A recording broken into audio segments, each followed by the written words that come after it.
Chers amis, nous sommes toujours dans notre Lectio Divina autour des actes des apôtres, l'ascension, la désignation de Matthias, la Pentecôte, la première prédication de Pierre, les traits caractéristiques de la première communauté chrétienne, son organisation, sa structuration.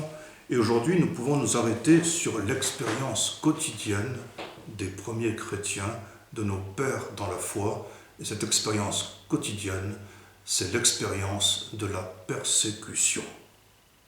Dès leur première prédication, les apôtres humaillent à partir avec le Sanhédrin, c'est-à-dire avec l'autorité religieuse juive, l'autorité religieuse en Israël. Le Sanhédrin qui ne supportait pas que les apôtres annonçassent en la personne de Jésus la résurrection des morts.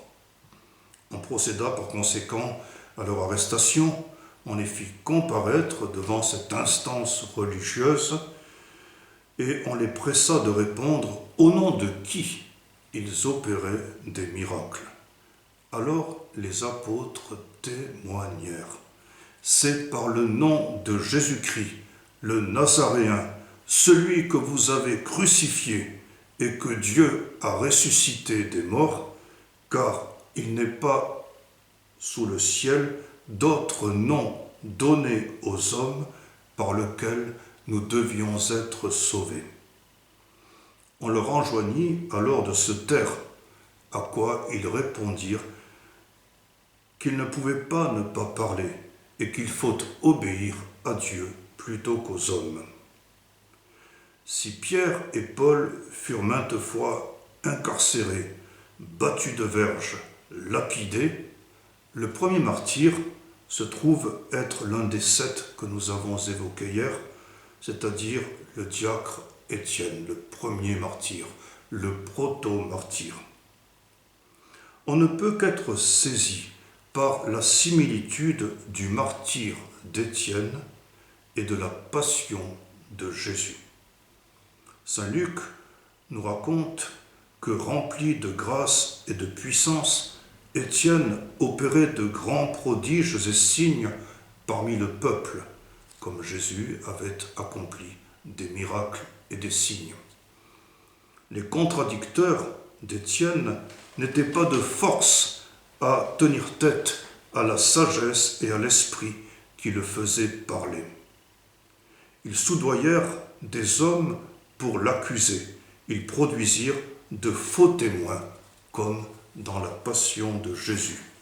Et ces faux témoins déclarèrent, comme du reste lors de la passion de Jésus, nous l'avons entendu dire que Jésus, ce Nazaréen, détruira ce lieu-ci. Détruisez ce temple et je le rebâtirai en 3 jours. Tous ceux qui siégeaient au Sanhédrin avaient les yeux fixés sur lui, et son visage leur apparut semblable à celui d'un ange, la comparution devant le Sanhédrin.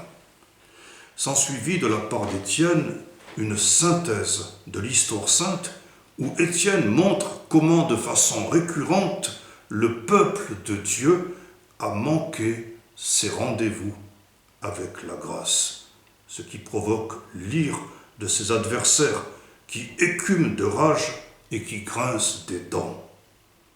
Alors Étienne, exalté, a la vision des cieux ouverts et du Fils de l'homme debout à la droite de Dieu, comme ce qu'annonça Jésus pendant sa passion et qui lui valut sa condamnation. Face à ce qu'ils estiment être un blasphème, le grand prêtre et ses sbires lapident Étienne, qui, tandis qu'il était lapidé, remettait son esprit à Jésus. In manus tuas Domine, entre tes mains je remets mon esprit. Et tandis qu'il était persécuté, tandis qu'il était lapidé, Étienne intercédait pour ses persécuteurs. Seigneur, ne leur impute pas ce péché. Père, pardonne-leur, ils ne savent pas ce qu'ils font. Oui, le martyre d'Étienne est vraiment une configuration à la passion de Jésus. Je vous signale que dans les Actes des Apôtres, au chapitre 12e, le premier apôtre à être martyrisé sera Jacques, frère de Jean, que le roi Hérode fit périr par le glaive. C'est ainsi que l'expérience de la persécution constituait avec l'Eucharistie le pain quotidien de l'Église primitive, de la première communauté chrétienne. Peut-être que, à force de demander jusqu'à l'incantation des structures chrétiennes, avons-nous oublié que l'essence du christianisme est d'être attestataire et martyrologique.